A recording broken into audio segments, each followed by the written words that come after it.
గర్వకారణంగా చెప్పగలను. ఎందుకంటే మలిదశ తెలంగాణ ఉద్యమంలో కొంతమంది ముఖ్యమైనటువంటి వ్యక్తులతో మేము కలిసి పనిచేయడం జరిగింది.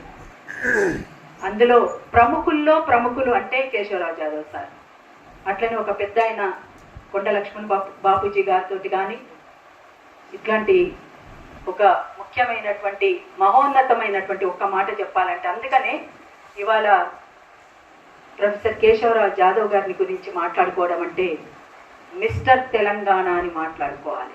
తెలంగాణ హీరో ఎవరు అంటే, సరే మిగతా జాతి పితల ఎవరెవరైందనేది నాకు తెలియదు, కానీ ఆయన అంటేనే తెలంగాణ హీరో, మిస్టర్ తెలంగాణ. అందుకని ఒక పాటలో మిత్ర గారు అంటారు మిస్టర్ తెలంగాణ అని సంబోధిస్తూ ఆ పాటలో. అందుకోసం ఆయన కలలు కన్నటువంటి తెలంగాణను తెచ్చుకోవడమే వచ్చింది. ఎవరి జాగల వాళ్ళ ఉందామని కొంతకాలం మాట్లాడుతున్నారు. మేము మొదటి నుంచి చెప్తూనే ఉన్నాం, ఇటువంటి తెలంగాణ కాదు, ఇట్లుండాలి తెలంగాణ అనేటువంటిది ఎప్పటికప్పుడు మాట్లాడుకుంటూ ఉన్నాం. కానీ ఇవాళ ఇంకా తెలంగాణ ఎట్లుండాలనే దానిపైన కూడా ఇంకా చర్చ జరగాల్సినటువంటి అవసరం ఉన్నది.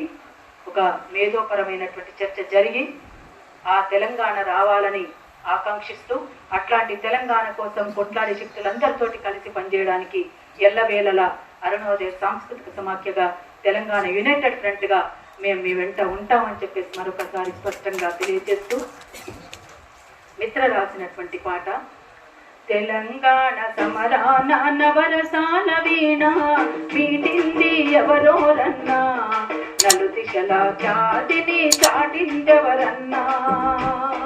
తెలంగాణ సమరాన నవరసాల వీణ మీటింది ఎవరోరన్నా, నలు దిశల ఖ్యాతిని చాటిందెవరన్నా.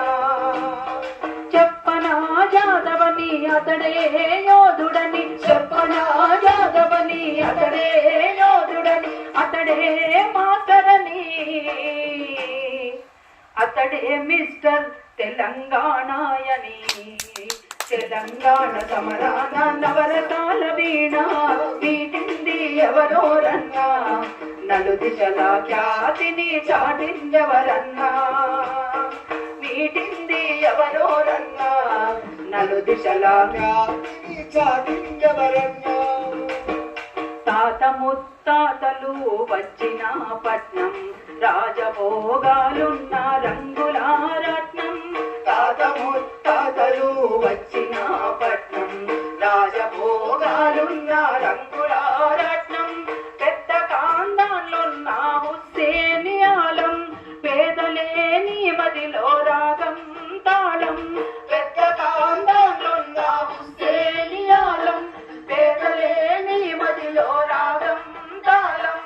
ఆదాన్ పిలుపుతో మేల్కొనే కొలిమి, శ్రమజీవికి ఏ మతం లేదంటూ చెలిమి. దేశ దేశాలన్నీ కూడిన నగరం, నలు దిశలా చాటిన మిస్టర్ తెలంగాణయని. తెలంగాణ సమరాన నవరసాల వీణ మీటింది ఎవరోరన్నా, నలు దిశల ఖ్యాతిని చాటిందెవరన్నా. మీటింది ఎవరోరన్నా, నలు దిశల ఖ్యాతిని చాటిందెవరన్నా. నైజాము నెదిరించి సాగిన పోరులో లేచాయి పైకి నీలేత పిడికిళ్ళు. నైజాము నెదిరించి సాగిన పోరులో లేచాయి పైకి నీలేత పిడికిళ్ళు. ముల్కి రూలుతోనే ఉద్యోగాలంటూ నవయువ కేశవుగా చైత్రయాత్రలంట. ముల్కి రూలుతోనే ఉద్యోగాలంటూ నవయువ కేశవుగా చైత్రయాత్రలంట. ఆంగ్ల బోధన చేసి ఆచార్యుడుగా ఉంటూ సంగ్రామమందున సాగిపోయిన బట. తొలి దశ మలి దశ సత్య పోరాటమే, నవ తెలంగాణకై నిత్యారాటమే. తెలంగాణ సమరాన నవరసాల వీణ మీటింది ఎవరోరన్నా, నలు దిశల ఖ్యాతిని